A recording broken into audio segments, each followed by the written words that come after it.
जो है वो एक अच्छे क्वांटिटी में यहाँ पे इंट्रोड्यूस करने की कोशिश जो है वो यहाँ पे की गई है। यहाँ पे कोई स्क्रीन के ऊपर मैं थोड़ा एनोटेशन डिसेबल कर देता हूँ।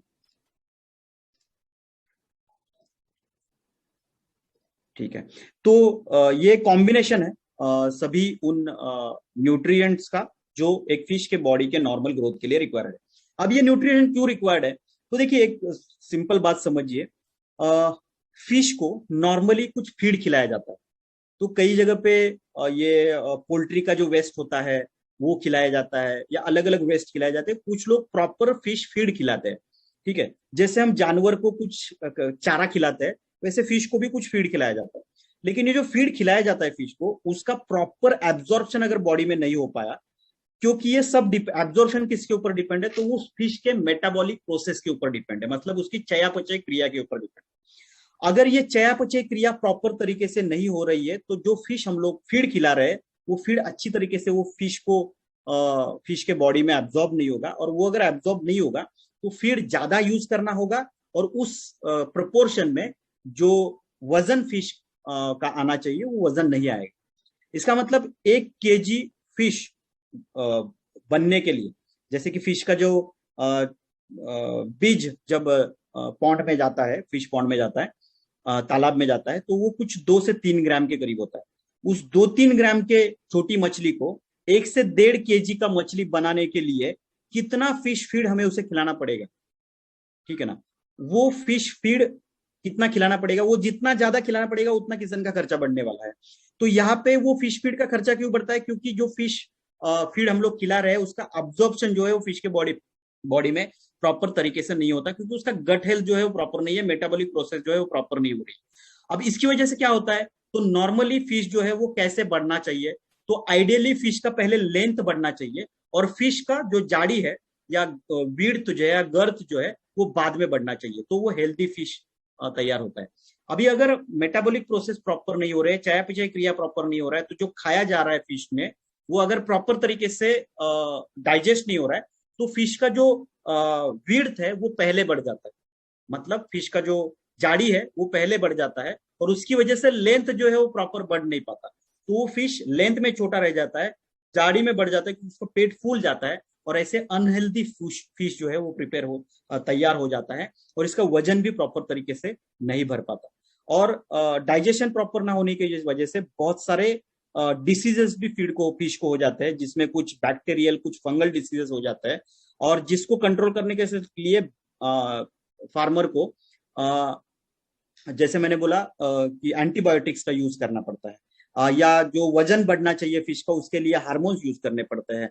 तो ये सब जो चीजें हैं इनको अवॉइड किया जा सकता है अगर फिश को एक प्रॉपर बैलेंस्ड न्यूट्रिशन जो है वो खिलाया जाए। तो इससे क्या होगा, अगर हम एक्वाफीड कॉन्सेंट्रेट फिश पॉन्ड में अगर फिश को खिलाते हैं तो इससे क्या होगा, तो जो फिश फीड कन्वर्जन रेशियो है जिसको FCR बोला जाता है, मतलब आप जो फिश फीड खिला रहे हो उस फिश फीड के साथ इसको यूज करना है, क्योंकि ये सप्लीमेंट है।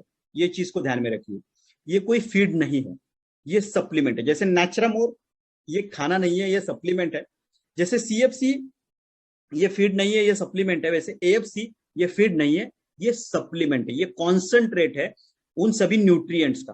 तो इससे क्या होगा, फीड कन्वर्जन रेशियो बढ़ेगा, मतलब कम फिश फीड में ज्यादा अच्छा क्वांटिटी या वजन का फीड जो है वो हमें यहाँ पे मिलेगा, तो फार्मर का फिश फीड का खर्चा कम होगा।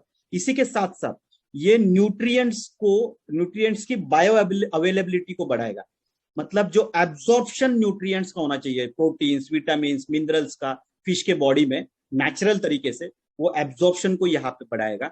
इसी के साथ साथ जो फिश के फिजियोलॉजी है, मतलब टिश्यू मसल, मतलब वजनदार फिश जो है वो तैयार होगा, उसका डाइजेशन अच्छा होगा, फीड इनटेक बढ़ेगा, और फिश का जो नॉर्मल ऑप्टिमम वेल्थ है वजन है वो कम से कम दिनों में यहाँ पे अटेंड करने को फिश को मदद हो सकती है। जैसे हम पोल्ट्री में बोलते हैं ना कि अगर 60 दिन में पोल्ट्री का एक बैच निकलता है तो CFC यूज करने के बाद वो 50 दिन में निकलता है।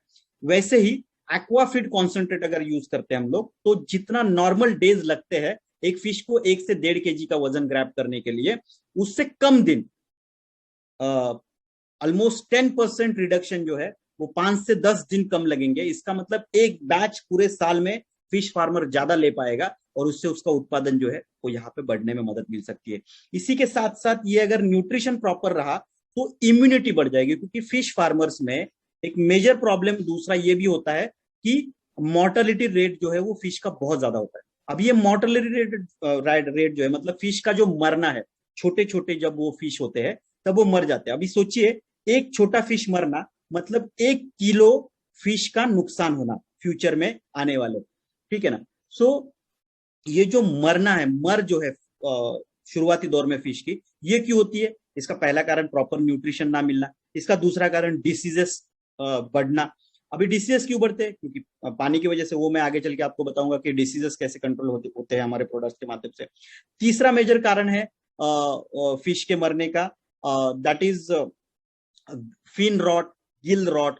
मतलब जैसे कि फिश के जो कल्ले होते हैं या उसके ऊपर जो स्केल्स होते हैं, इनमें रॉटिंग आ जाता है फंगल्स की वजह से, उसकी वजह से फिश मरते हैं। ये फिन एंड गिल रॉट की वजह से उसकी जो चमक है वो कम हो जाती है, और ये चमक अगर कम हो जाती है तो उसका मार्केट में प्राइस जो है वो कम फार्मर को मिलता है।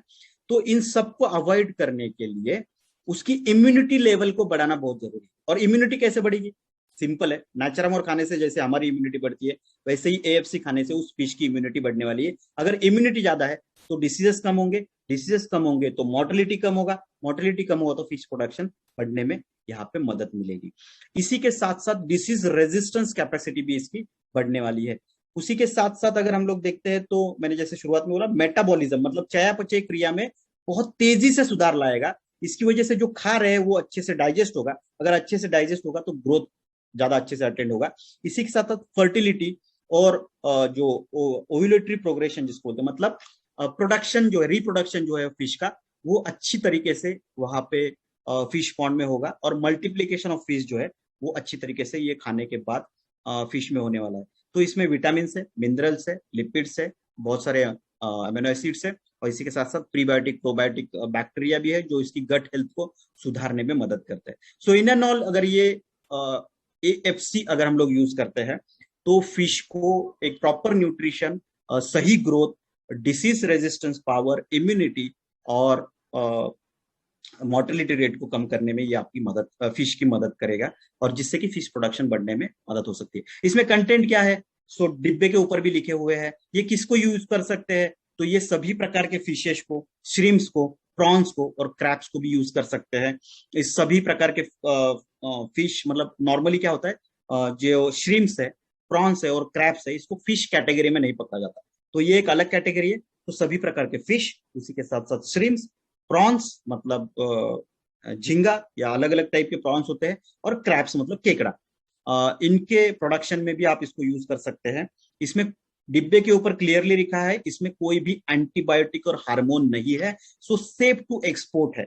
मैं प्रोग्राम खत्म होने से पहले यहाँ पे ही आपको टेक्स्ट चैट बॉक्स में इसके रिपोर्ट जो है वो अटैच कर दूंगा, आप उसको डाउनलोड करके आपके पास रख सकते हैं, या व्हाट्सअप कर दूंगा, आपके एमसीएम ग्रुप पे आ जाएंगे, जिनमें ये ऑलरेडी टेस्ट किया गया है कि इस प्रोडक्ट्स में कोई भी हार्मफुल केमिकल, हैवी मेटल, एप्लाटॉक्सिन जैसे कोई भी एंटीबायोटिक, हार्मोन ये इस प्रोडक्ट्स में नहीं है। तो इसके प्रॉपर टेस्ट रिपोर्ट्स आपके पास यहाँ पे मिलेंगे। सो फिश की रिक्वायरमेंट के हिसाब से ये सभी चीजें जो है वो इसमें डाली गई है। नेट कंटेंट 250 ग्राम है, और इसकी जो एमआरपी है वो 400 रुपए, बाय मिस्टेक यहाँ पे 300 रुपया हुई है। तो इसकी एमआरपी जो है वो 400 रुपीज है, एंड नेट कंटेंट 250 ग्राम है। इसका डोसेज जो है दैट इज 10 ग्राम पर 1 kg of fish feed.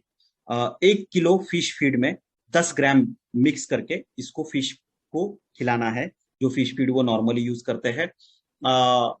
Normally इसको आप स्टेप बाय स्टेप बढ़ा भी सकते हो, जैसे कि पहले 7 दिनों में इसको 5 ग्राम पर KG of fish feed use कर सकते हैं, क्योंकि उस टाइम फिश फीड जो है वो, फिश जो है वो छोटा होता है। जो बाद के 15 डेज है उसमें आप 7 ग्राम तक उसको बढ़ा सकते हो, और जैसे ही वो 1 महीने का हो जाता है फिश, तो आप 10 ग्राम पर केजी फिश फीड के हिसाब से